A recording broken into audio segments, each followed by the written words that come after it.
나의 품은 뜻 주의 뜻같이 나와 있죠. 정말 자신의 소원이 주님의 뜻과 일치되어 우리가 매일매일 살아간다면 얼마나 행복한 신자라고 할 수 있겠습니까? 여러분 그렇지 않겠습니까?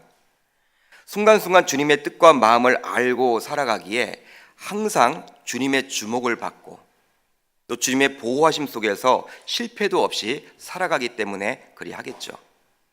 그러나 자신의 뜻을 주님의 뜻에 항상 맞추어 순복하며 살아간다는 것은 굉장히 쉽지 않습니다. 쉽지 않아요. 그 이유가 있으니 바로 하나님께서 저와 여러분들과 같은 인간들에게 자유의지를 허락해 주셨기 때문입니다. 그러니까 자유의지를 우리에게 주셨어요. 그러니까 자유의지를 가지게 된 인간은 기본적으로 스스로 판단하고 결정하고 생각을 합니다.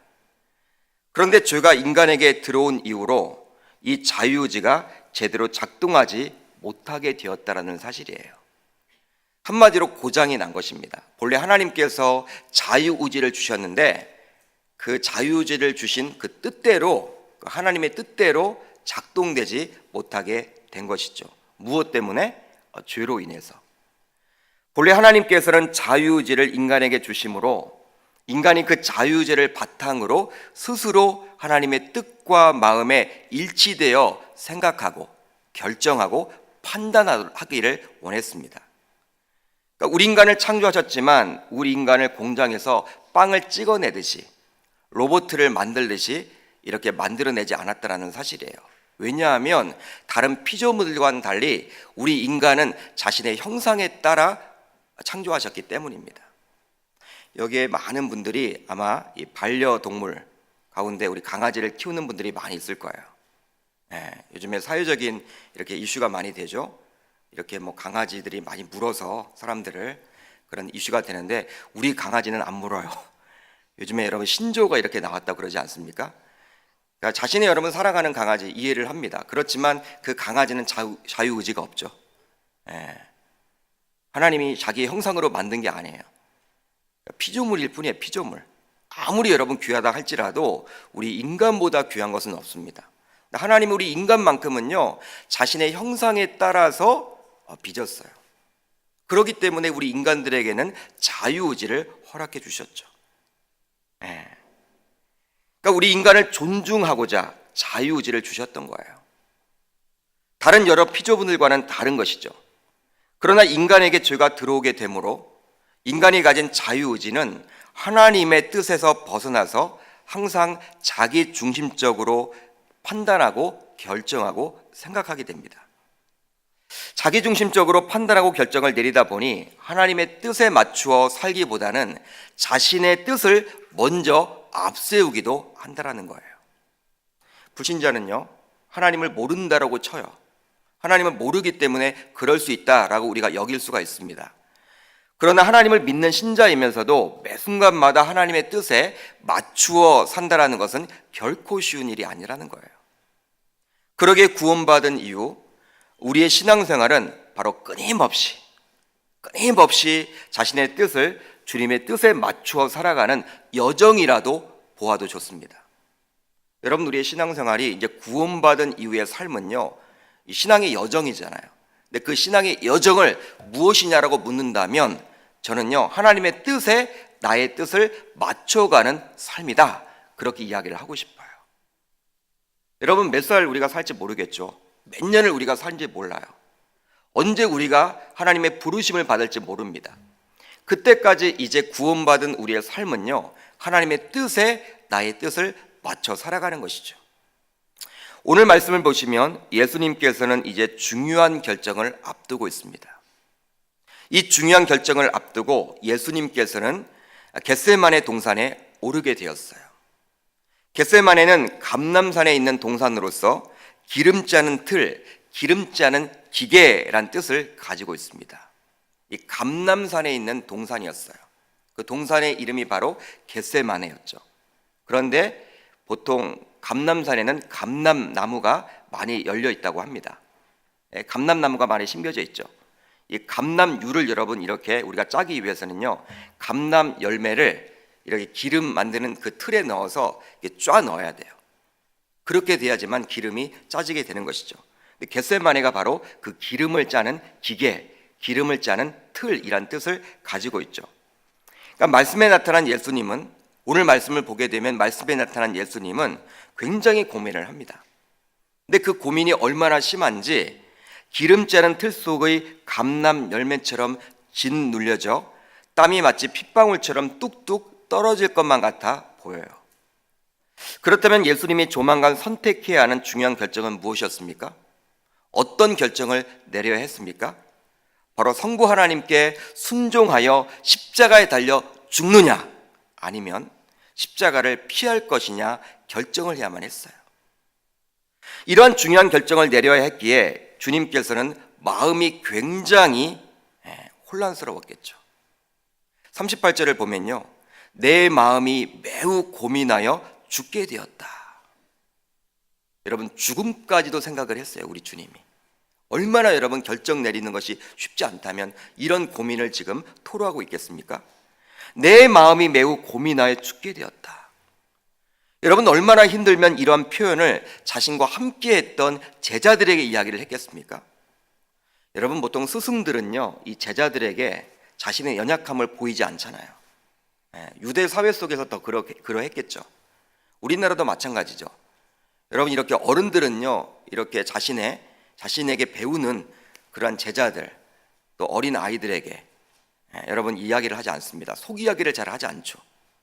그런데 예수님은 얼마나 지금 힘들면 내 마음이 매우 고민하여 죽게 되었다, 이런 이야기를 하고 있을까요? 그러니까 죽음을 생각할 정도로 힘들다라는 거예요. 한마디로 죽음의 자리까지 이를 정도로 슬픔이 크고 무거워서 마치 생명이 압착되어 빠져나가는 느낌이라고 예수님은 지금 고백해주고 있는 거예요. 아마도 이 기도의 자리에 여러분들이 지금 많이 앉아 계시는데 자신이 경험했던 고난의 강도에 따라 이런 예수님의 마음이 자신의 마음에 와닿기도 하고 또 와닿지 않기도 할 거예요. 그러니까 자신도 고난을 많이 당해본 분 같으면 그 고난을 떠올려서 오늘 이 38절의 말씀, 예수님의 이 38절에 내 마음이 매우 고민하여 죽게 되었다라는 이 주님의 마음이 와닿을 거예요. 그렇지만 고난을 별로 당해보지 않은 분들은요, 이 예수님의 말씀을 들어도, 우리가 읽어도, 묵상해도 어떤 의미인지 잘 파악되지 않을 것입니다. 한번 이 시간 여러분들이 지금까지 경험한 고통 가운데 가장 큰 고통을 떠올려 보십시오. 한번 떠올려 보세요. 그 고통이 어떠한 고통인지 저는 모르겠지만 한번 떠올려 보세요. 그러한 마음을 가지고 이 38절을 다시 한번 묵상해 보시면 좋겠습니다. 그러한 마음을 가지고 이 38절을 묵상해 보시면요, 38절인 내 마음이 매우 고민하여 죽게 되었으니, 여러분 이 말씀을 묵상하는 가운데 조금 주님의 그 처절한 마음이 이해가 되리라 저는 생각을 해봅니다. 고통이 얼마나 심한지 주님은 이제 이렇게 이어서 말씀을 해주고 있어요. 39절을 보시면 내 아버지여, 만일 할만 하시거든 이 잔을 내게서 지나가게 하옵소서. 예수님은 자신이 마셔야 할 잔을 피하고 싶다라고 성부 하나님께 이야기를 합니다. 이 잔을 내게서 지나가게 하옵소서. 십자가 죽음을 피할 수만 있다면 피하고 싶다라고 우리 주님에게 이야기해주고 있는 것이죠. 아버지에게 지금 토로해주고 있는 거예요. 그렇다면 주님이 말하고 있는 이 잔은 무엇을 말하는 것입니까? 바로 에레미야 25장에 나와 있는 잔을 이야기하는 것이죠. 에레미야 25장을 보게 되면 하나님의 진노의 잔이 나옵니다. 하나님의 진노의 잔이 나와요. 오늘 돌아가셔서 한번 에레미야 25장을 쭉 읽어보세요. 바로 하나님의 손에 들린 잔에 죄를 향한 하나님의 진노의 포도주가 가득 담겨져 있는 거예요. 하나님께서는 이 잔을 모든 나라로 하여금 마시도록 했습니다. 마시도록 했어요. 왜냐하면 죄악으로 하나님을 떠나 있었기 때문에. 심판이죠. 그 잔을 마셔야 한다라는 거예요. 진노의 잔을. 그런데 이 잔이 예수께 대신 건네지고 있었고, 대신 예수님은 모든 민족 대신에 이 잔을 마셔야만 했던 거예요. 여러분, 영원전에 영원 전에 과거의 그리스도께서 이 잔을 마시기로 성부 하나님과 언약을 맺으셨던 것이죠. 언약을 맺으셨던 거예요. 그리스도께서 이 땅에 오신 이유는 바로 그 잔을 마시기 위해서, 즉 십자가에 달려 죽기 위해서 이 땅에 오신 것입니다. 바로 하나님을 떠난 죄악된 자들을 구원하기 위해서 대신 십자가에 달려 피를 흘리시며 처절한 고통 속에서 죽어야만 했던 것이죠. 하지만 공생의 사역이 이제 거의 마무리되어가는 이 시점에 겟세마네 동산에서 예수님은 현실적인 중대한 결정을 내려야만 했습니다. 근데 중대한 결정을 자신이 내려야만 했어요. 지금까지는 달려왔지만 이제 다음 날이면 잠시 몇 시간 후면 십자가에 달리느냐 아니면 내가 십자가에서 그냥 벗어나느냐, 자신이 지금 결정해야만 했어요. 자신도 자유의지를 가지고 있기 때문에 바로 갈등이 생겼던 거예요. 왜냐하면 예수님은 신성을 가진 자로서 앞으로 십자가상에서 벌어질 그 끔찍한 고통을 미리 내다볼 수가 있었습니다. 그 고통이 얼마나 심한지를 미리 내다볼 수가 있었어요. 또한 인성을 가졌기에 인간적으로 그러한 고통을 피하고도 싶은 연약한 마음이 내면 가운데 자리 잡고 있었어요. 왜? 인성을 가지고 있기 때문에. 물론 어떤 분들은 예수님은 신성도 가지고 계신데 십자가에 달려 죽으시면서 무슨 고통을 느낄 수가 있겠느냐고 반문할지도 모르겠어요.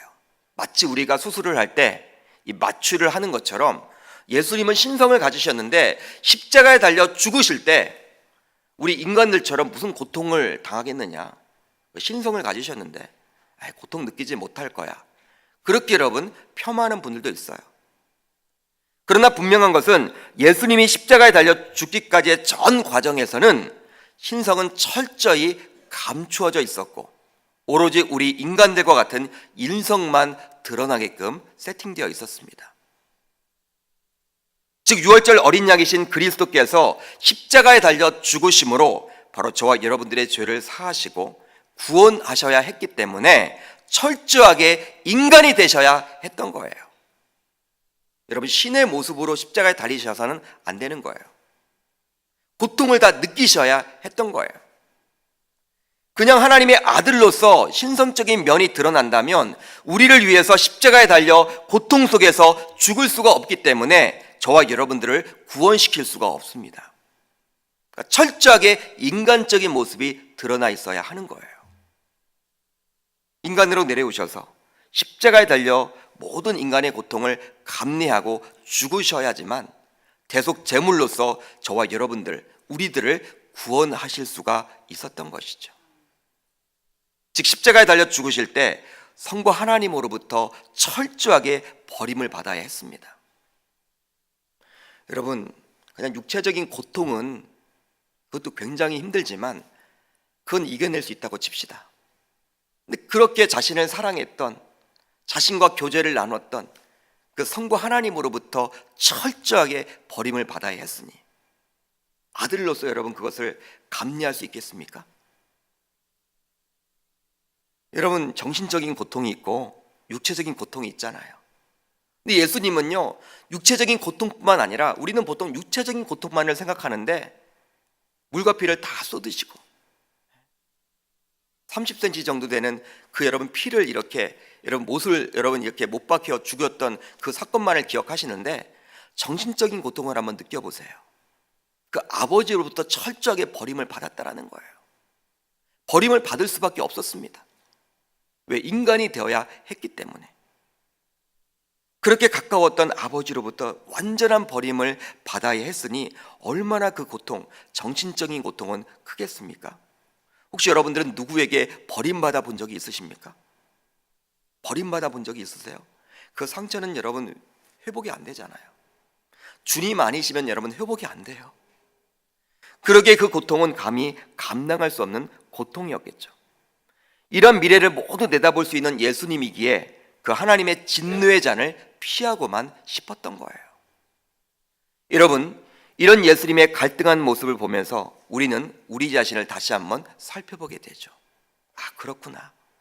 특별히 이런 특세의 자리에 나올 정도의 신앙인이지만, 신앙을 갖췄지만 항상 어떤 결정을 내릴 때 하나님의 뜻에 순복을 하려고 애를 쓰지만 우리들도 그 이면에는 철저하게 고민하고 갈등하고 있는데, 오늘 본문에 나타난, 오늘 말씀에 나타난 예수님도 역시 그리했다라는 것을 통해서 마음에 우리가 위로를 얻게 되는 것이죠. 예수님도 십자가를 달리시는 것 만만치 않은 고민을 했겠구나, 갈등을 했겠구나. 여러분, 저와 여러분들도 마찬가지잖아요. 신자로서 하나님의 뜻에 순복하려고 몸부림치잖아요. 여러분, 얼마나 우리도 갈등을 많이 합니까? 고민을 많이 합니까? 그런데 겟세마네 동산에서 예수님도 그리했음을 통해서 우리가 위로를 얻게 되는 것이죠. 그러나 여러분, 예수님은 결국 이렇게 중요한 결정을 다음과 같이 내리게 돼요. 39절 하반절을 보면 이렇게 나와 있죠. 그러나 나의 원대로 마시옵고 아버지의 원대로 하옵소서. 아멘. 그러나가 굉장히 중요합니다. 그러나 자신의 뜻을 굽히고 성부 하나님께 철저하게 맡기게 됩니다. 나의 원대로 마시옵고 아버지의 원대로 하옵소서. 이렇게 기도했던 예수님은 두 번째 기도에서는 다음과 같이 기도를 하게 돼요. 42절. 내 아버지여, 만일 내가 마시지 않고는 이 잔이 내게서 지나갈 수 없거든 아버지의 원대로 되기를 원하나이다. 아멘. 예수님은 이제 두 번째 기도에서는 철저하게 자신의 욕망과 생각을 접습니다. 이젠 나의 원대로 마시옵고 란 말 자체를 하지 않아요. 첫 번째 기도할 때는 나의 원대로 마시옵고 그러한 말을 넣었는데, 두 번째 기도할 때는요, 나의 원대로 마시옵고 이러한 여러분 구절 자체를 사용하지 않아요. 오히려 철저하게 성부 하나님께 전적인 의탁을 하죠. 그냥 결정권을 주님께 온전히 맡깁니다. 그냥 무조건 아버지의 원대로 되기를 원하나이다. 이렇게 기도하고 있어요. 첫 번째 기도보다도 두 번째 기도를 보면 보다 성숙한 기도를 하고 계심을 알 수 있는 것이죠. 결국 예수님은 이런 기도를 3번에 걸쳐서 하게 됩니다.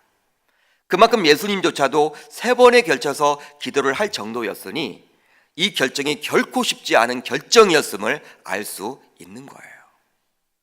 그렇다면 어떻게 예수님은 자신의 뜻을 접고 하나님 아버지의 뜻에 온전히 순응할 수가 있었을까요? 여러분, 예수님은 어떻게 그려할 수가 있었을까요? 예수님이니까 여러분 그렇게 한 것입니까?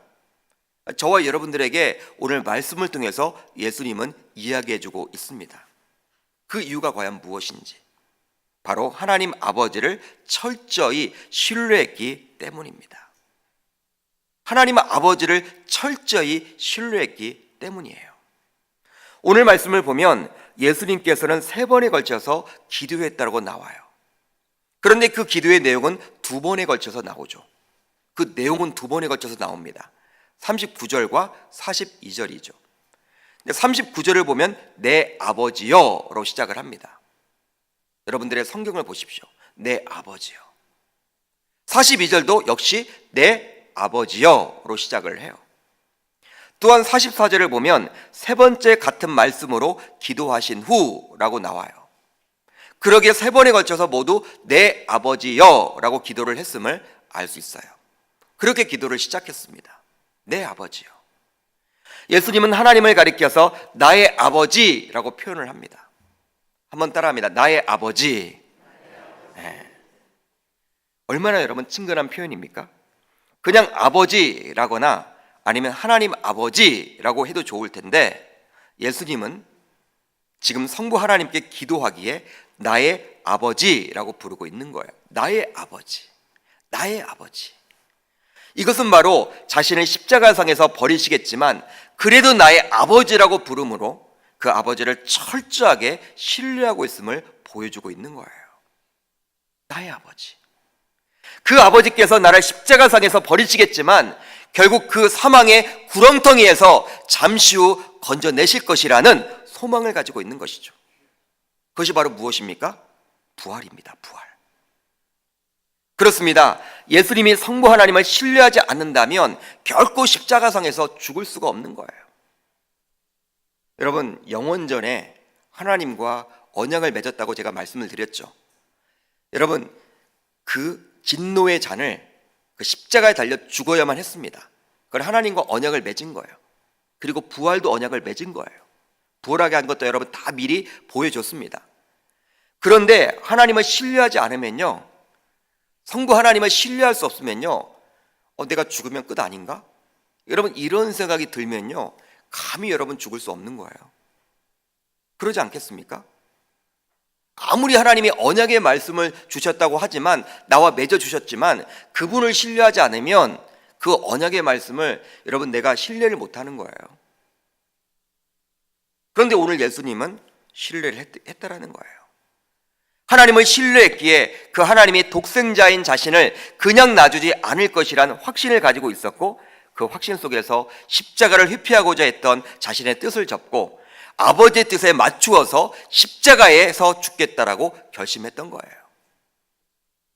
물론 영원전에 그리스도께서 저와 여러분들을 위해서 십자가에 달려 죽으시고 3일 만에 부활하게 될 것을 성부 하나님과 언약을 맺어서 이미 알고는 있었지만, 그럼에도 불구하고 성부 하나님을 철저하게 신뢰하지 못하면 예수님은 정말 하나님께서 나를 부활해 주실까? 나를 그냥 죽게 내버려 두는 것은 아닌가? 여러분, 이런 생각을 갖게 되겠죠. 그러면 예수님은 십자가에 달려 죽지 못합니다. 따라서 하나님을 아버지로서 신뢰하는 것은 굉장히 중요한 거예요. 사랑하는 계명교회 성도 여러분, 하나님은 저와 여러분들의 아버지이십니다.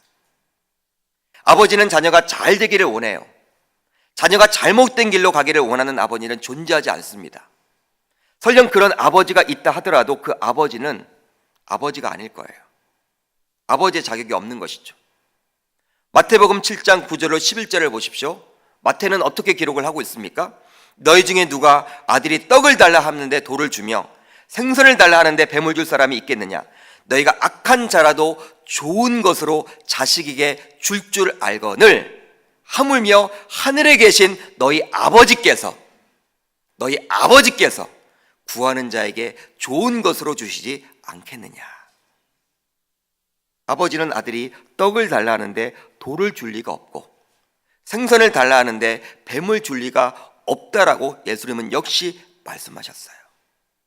바로 예수님은 성부 하나님에 대한 전적인 신뢰를 가지고 있었음을 알 수 있는 것이죠.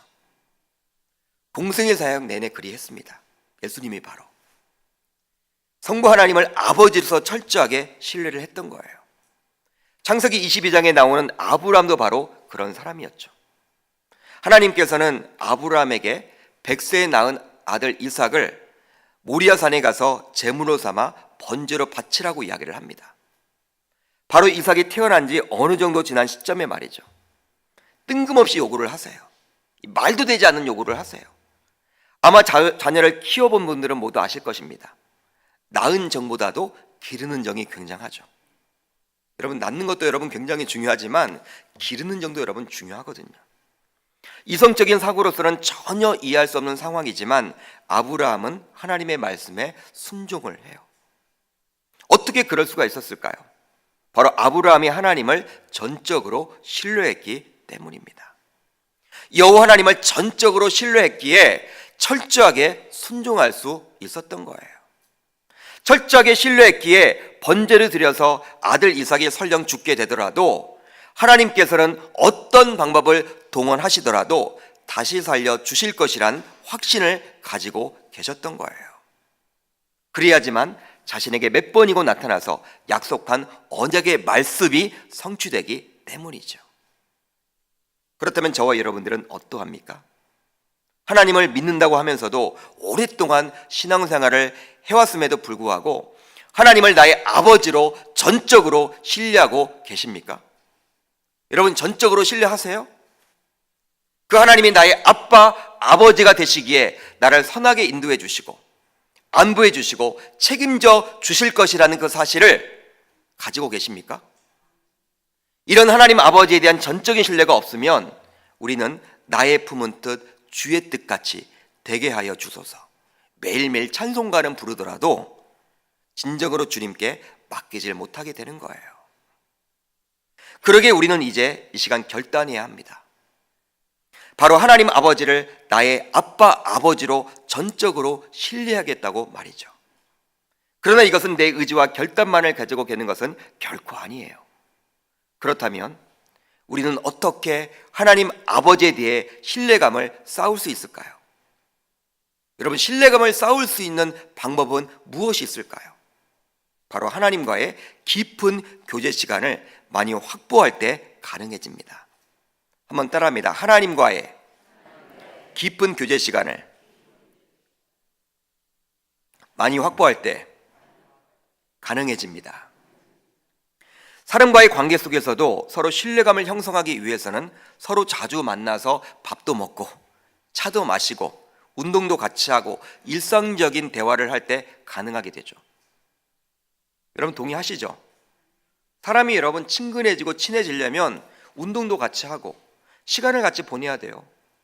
그것밖에 방법이 없어요. 왜 고등학교 시절 사귄 친구가 대학 시절 사귄 친구보다 더 신뢰가 갈까요? 좀 더 어릴 때 만났기에 서로 마음을 알고 마음을 열고 교제를 나누었기 때문에.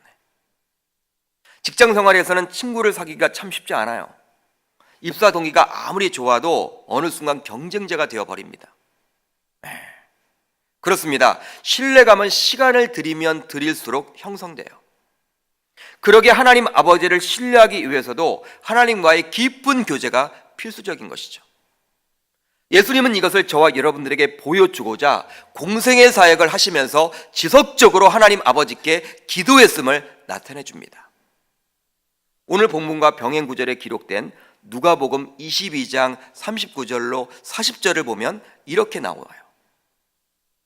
오늘 겟세마네 동산에서 기도했던 이 광경이 누가복음 22장에도 잘 기록이 되어 있는데 이렇게 나와요. 예수께서 나가사 습관을 쫓아 감람산에 가시매 제자들도 쫓았더니 그곳에 이르러 저희에게 이르시되 시험에 들지 않기를 기도하라 하시고, 예수님께서는 겟세마네 동산에 자주 가셨음을 알 수가 있어요. 습관을 쫓아서 공생의 사역을 하시면서 자주 가신 거예요. 그러니까 십자가에 달리시기 전에 하루만 가신 것이 아니라, 하루만 가셔서 기도하신 것이 아니라 시간이 날 때마다 습관을 쫓아서 기도했음을 누가는 지금 이야기해 주고 있어요. 사랑하는 성도 여러분, 우리들은 보통 문제가 생길 때만 기도하지 않습니까? 여러분 그러지 않아요? 그런데 공생의 사역 내내 우리 주님은 기도를 습관하셨습니다. 밥을 먹듯이. 어떤 의미로 기도가 필요 없는 분이 바로 예수님이셨지만, 그분은 저와 여러분들에게 본을 보여주고자 일부러 성부 하나님 아버지께 기도하셨습니다. 이렇게 습관을 쫓아 지속적으로 하나님께 기도하셨기에 그분은 하나님을 나의 아버지로 철저하게 신뢰할 수가 있었던 거예요. 여러분, 기도가 무엇입니까? 하나님과 대화죠. 하나님과의 깊은 교제예요. 나의 여러분 요구를, 나의 욕망을 이루기 위한 수단이 아닌 거예요. 기도는 하나님과의 대화잖아요, 여러분. 친밀한 대화잖아. 은밀한 대화잖아. 여러분, 그게 바로 교제 아닙니까? 그렇다면 여러분들은 과연 어떠합니까? 하루에 과연 몇 분이나 기도를 하십니까? 식기도 빼고 말이죠. 교회에서 기도의 자리를 마련했을 때 그것에 꼭 참석하려고 하시는 편입니까? 제가 담임 목사로서 위임받은 지 이제 1년이 지나갔어요. 근데 안타깝게도 사역의 자리, 봉사의 자리에는 보이는 분들이 기도의 자리에는 보이질 않아요. 그게 여러분 참 안타깝더라고요.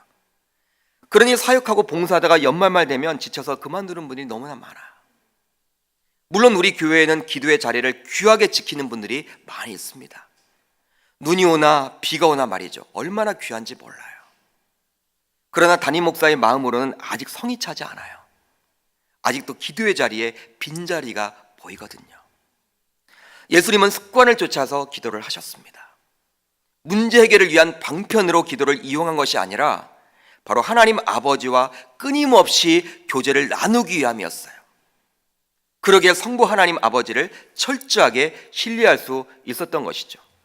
철저하게 신뢰를 했기에 나의 품은 뜻, 주의 뜻같이 되게 하옵소서라고 이야기를 할 수 있었던 거예요. 할렐루야. 그렇습니다. 십자가의 정신은 바로 나의 품은 뜻, 주의 뜻에 순복시키는 절차입니다. 그러나 내 의지와 결단만 노력만을 가지고서는 결코 불가능해요.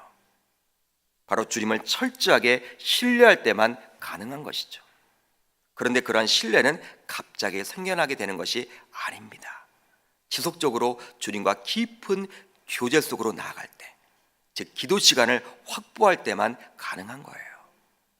이번 고난주간을 기점으로 하루에 최소한 1시간 이상씩 주님처럼 습관을 쫓아 기도를 해나갈 수 있기를 바랍니다.